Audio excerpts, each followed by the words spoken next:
In the sim racing community, the Cammus C12 is a popular choice with its unique steering wheel design amidst other great qualities.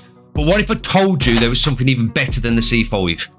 I introduced to you the Cammus C12, an upgraded version of the Cammus C5, boasting features the sim racing population could only previously dream about. With a torque output of about 12 Newton meters at a pretty affordable cost of $549. But to fully understand why everyone is talking about the C12, I gave the Cammus a test run. Well, I'm sure you were interested in knowing if it's the right choice for you. Just to put a quick disclaimer out here, Cammus sent me this product for the purpose of this review. And if you like the look of the C12 or any of the other Cammus products, you can use code MikeyRS at checkout and you will get an additional 5% off. A feature the C12 and its younger brother, the C5, have in common is the integration of the direct drive motor onto the wheel rim itself. An increased torque capability of 12 Newton meters and a wheel that is now 300 millimeters wide is not all that this wheel has to offer. Its new design gives it a better and cleaner look compared to that of the C5, although I found that C5 somewhat charming. The new wheel is now completely round and made of a high quality synthetic leather material, which provides a very comfortable feel. The button module has an appealing carbon fibre finish and offers loads of functionality through its 14 mappable buttons, 7 encoders and a mouse lock switch, and it comes with a multifunctional display with RGB telemetry lights. All these features are customizable within the Cammus software. Now all the buttons and the encoders feel and sound very good. Unfortunately, I struggle to turn the blue thumb encoders while driving. This might be due to my stump-like thumbs, but I believe more of a groove would have made a positive difference. Also with these blue thumb encoders, they can be clicked, but the space between the stock rim and the buttons make them hard to click.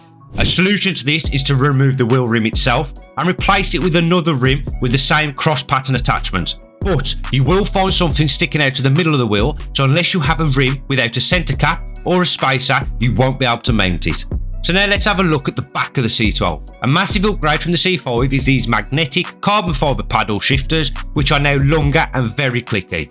I personally like them a lot due to their feel and responsiveness, but similar to the C5, I do think it wouldn't hurt for them to be a little bit longer.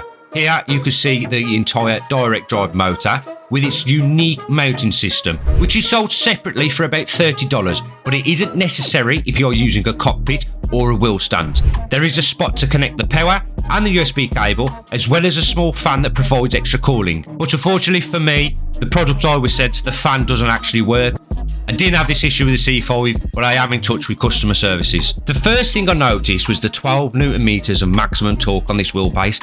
At this price range, it is safe to say there is no other wheelbase that could pull off this amount of force and resistance, and I genuinely believe you will find this valuable. I have messed around with all the settings for many games. Although I feel the wheel performs relatively well, there are times when it gives off a grainy feel, and it can be difficult to understand the feedback that it's giving you. Now I believe this is down to Cammus' software, and if they took the time, they could refine this and make it great. But Cammus have some great products that can truly shake up the sim racing peripheral world. Now I'm just going to go over some games that I've played whilst using this wheel. Now unfortunately for me, whilst playing any of my rally sim titles, unless the wheel was below 30% power, the wheel felt quite dead in its responsiveness and feedback. Now, this is not much of an issue in rally sim titles because we don't normally want to be using that much torque anyway, but the feedback over 30% power was not great and the wheel just felt dead. Moving on to track sim titles, I could not fault this wheel in the slightest. It performed exceptional on all the main track racing titles. But to conclude it all, the C12 stands out to rock the sim racing market, especially if you are seeking robust performance without the need to remortgage your home. It combines a high quality build with significant torque power. Cammus is always improving its software and it offers a substantial package for mid-range sim racers. While the C12 does have some minor issues, its current performance and price point make it an invaluable option for both newcomers and veteran sim racers alike. In my opinion, if Cammus keeps on this path, for budget-friendly sim racing hardware with great performance qualities and takes the time to refine the software side of things, it can only be a good thing for the sim racing community. So I just want to say thank you for watching, and I am giving away a Cammus C12 with the pedals.